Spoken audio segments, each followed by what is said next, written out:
Bonjour tout le monde, j'espère que vous allez bien, en forme et bien compagnie. Alors aujourd'hui, on va essayer de voir ça veut dire quoi un espace complet. Alors avant, on a vu ça veut dire quoi un espace métrique, exercice d'application, des exercices. On a vu la continuité, la limite d'une fonction, la continuité, la caractérisation de la continuité par les suites, par les ouverts. On a vu aussi ça veut dire quoi uniforme continu. On a vu l'ipsésienne, ça veut dire quoi l'ipsésienne continuité. Et on a vu le prolongement d'une fonction uniforme. Alors, aujourd'hui, on va voir, ça veut dire quoi, un espace complet. Un espace métrique complet. Métrique.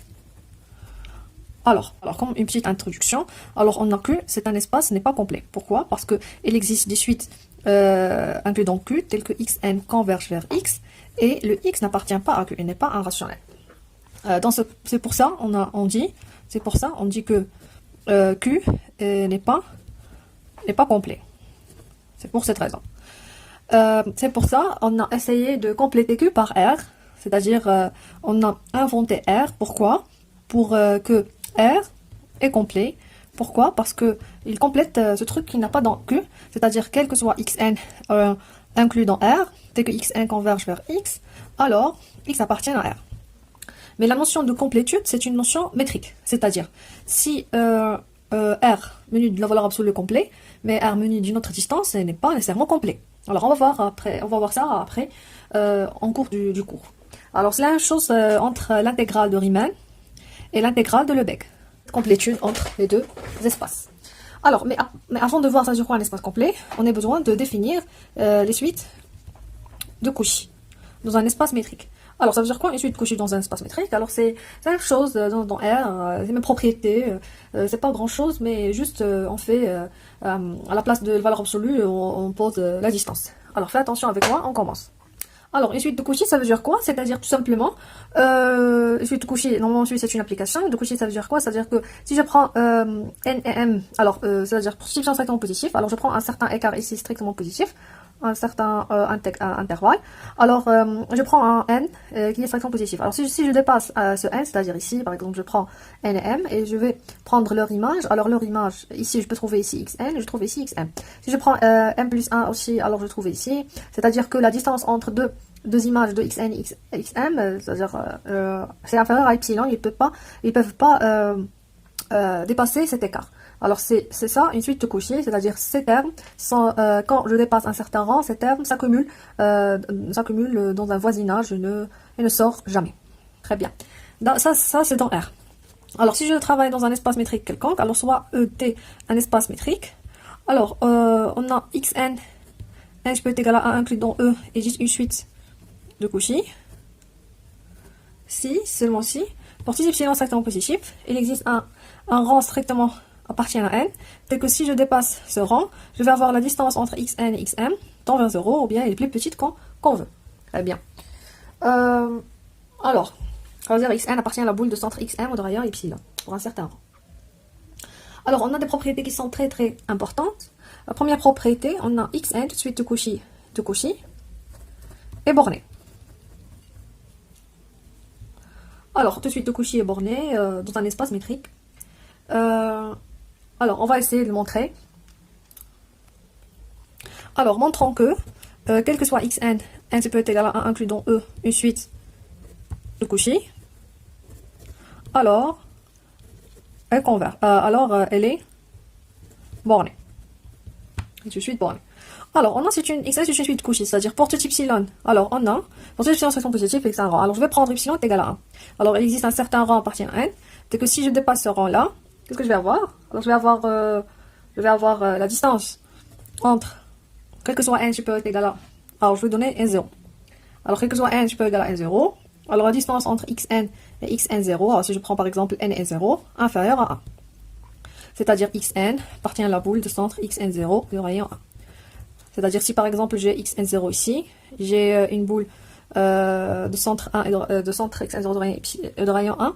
Alors d'après n0, toutes les xn entrent ici.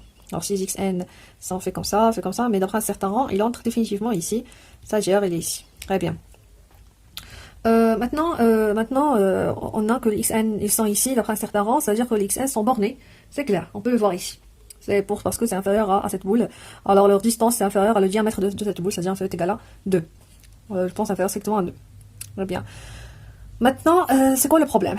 Le problème se pose si je prends un certain n qui est inférieur à n0.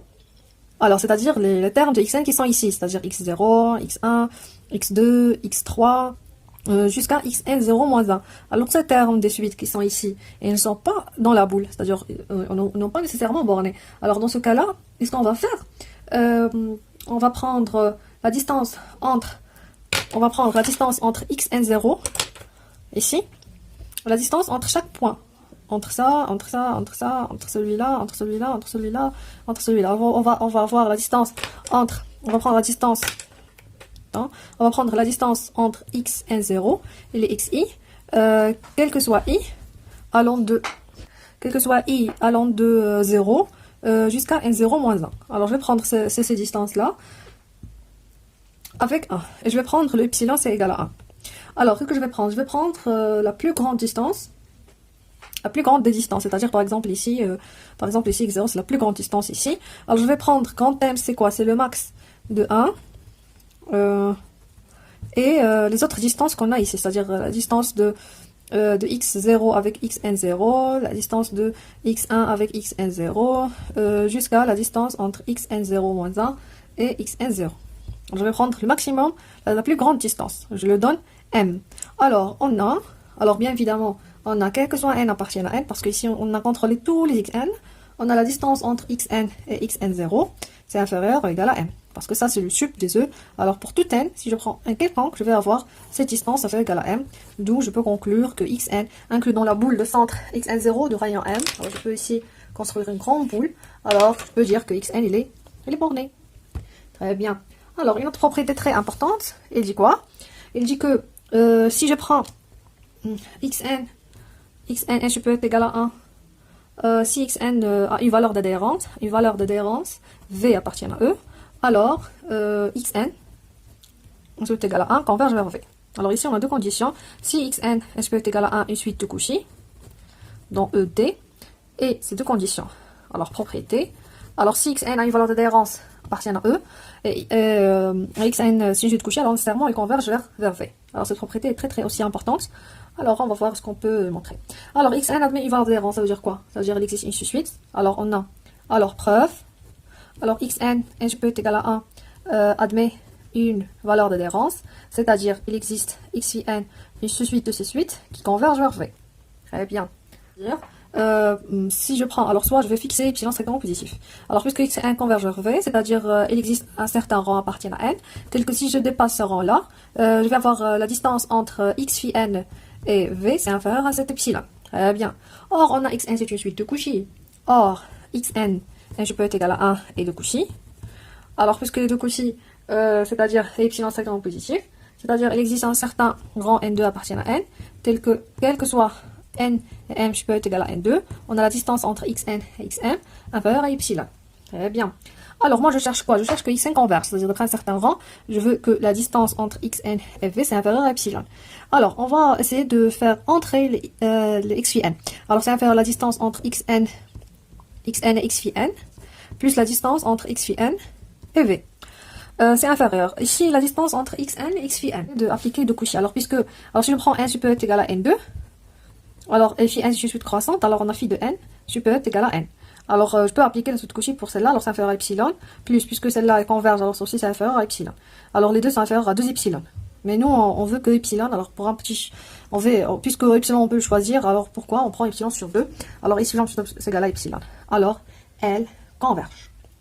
Mais il nous reste d'après quel rang elles convergent, c'est ça la question, pour avoir ces deux. Alors pourquoi? Parce que ici, j'ai de Cauchy d'après un certain rang n2 et converge d'après un certain rang n1. Alors qu'est-ce que je vais faire? Alors je vais poser n, c'est le maximum de n1 et n2. Alors si je prends le maximum entre n1 et n2, ça, premièrement, alors c'est plus grand que n1, c'est-à-dire ça est vérifié, plus grand que n2, c'est celui-là ici est vérifié, c'est-à-dire les deux sont vérifiés en même temps. Alors je prends n, le maximum, alors quel que soit n supérieur est égal à grand n, on a cette propriété, d'où on peut conclure que xn peut être égal à 1 converge vers v. Alors si j'ai une suite de Cauchy qui admet une valeur d'adhérence, alors nécessairement il converge vers cette valeur d'adhérence. La dernière propriété ici, très hyper importante aussi, il dit quoi? Une propriété ici très importante, il dit quoi? Il dit que, la troisième propriété, il dit que toute suite convergente, et de couches. Et de couches, c'est-à-dire, alors puisque c'est une suite convergente, alors d'après un certain rang, les xn et les xm, alors convergent vers un certain x, alors c'est-à-dire la distance entre xn et x inférieure à un certain epsilon. Pour montrer qu'elle est de Cauchy, alors je vais prendre la distance entre xn et xm quelconque, et après je vais faire entrer le x dedans, par l'inégalité triangulaire, je vais avoir inférieur à la distance entre xn et x plus la distance entre xm et x, les deux sont envers epsilon, puisque ça converge, on peut mettre epsilon sur 2 pour faciliter la vie. Très bien. Alors, ça veut dire quoi maintenant un espace complet? Tout simplement un espace complet. Alors je dis un espace métrique complet. Si seulement si, puisque ici je suis convergente et de Cauchy, mais l'inverse c'est pas toujours vrai. C'est pas toujours vrai que je suis de Cauchy convergente, mais il est complet si il vérifie cette propriété, c'est-à-dire si seulement si, tout de suite de Cauchy est convergente. Alors si tout de suite de Cauchy est convergente, alors on peut dire que c'est un espace complet. La question se pose où? Est-ce qu'on peut avoir un espace topologique complet? Pourquoi elle est symétrique? Tout simplement parce que dans un espace métrique, on peut si je veux, parce que dans un espace métrique, si j'ai deux points, par exemple xn et xm, alors je veux, qu'est-ce que je vais faire? Je vais faire les distances entre xn et xm et je vais approcher de ces deux points. Mais si je travaille dans un espace topologique et je veux s'approcher de ces deux points, je peux pas. Pourquoi? Parce que dans un espace topologique, on n'a que les voisinages. Alors je vais entourer ça par un voisinage, mais on peut pas faire les deux en même temps. Et ensuite, suite de Cauchy, c'est par définition, ces termes 2 à 2 sont très proches entre eux. Alors dans ce cas-là, on peut pas appliquer un espace topologique pour étudier la complétude d'un espace. Alors un espace métrique, c'est très très important. Très bien. Ici, on a par exemple, on a R menu de la valeur absolue, c'est un espace métrique. Parce que tout de suite Cauchy est convergente dans R. Mais si je change, mais la notion de complétude, c'est une notion qui dépend de la distance. C'est-à-dire si je change la distance associée à R, il peut être et n'est pas complet. Alors c'est très hyper importante cette propriété, cette remarque. Alors on va essayer de donner un exemple. Je vous remercie pour votre attention. On a vu ça veut dire quoi un espace complet, suite de Cauchy ça veut dire quoi, ses propriétés. Alors la prochaine séance, on va voir pourquoi la notion de complétude dépend de la distance. On va changer la distance dans R, on va voir pourquoi. Alors merci, au revoir.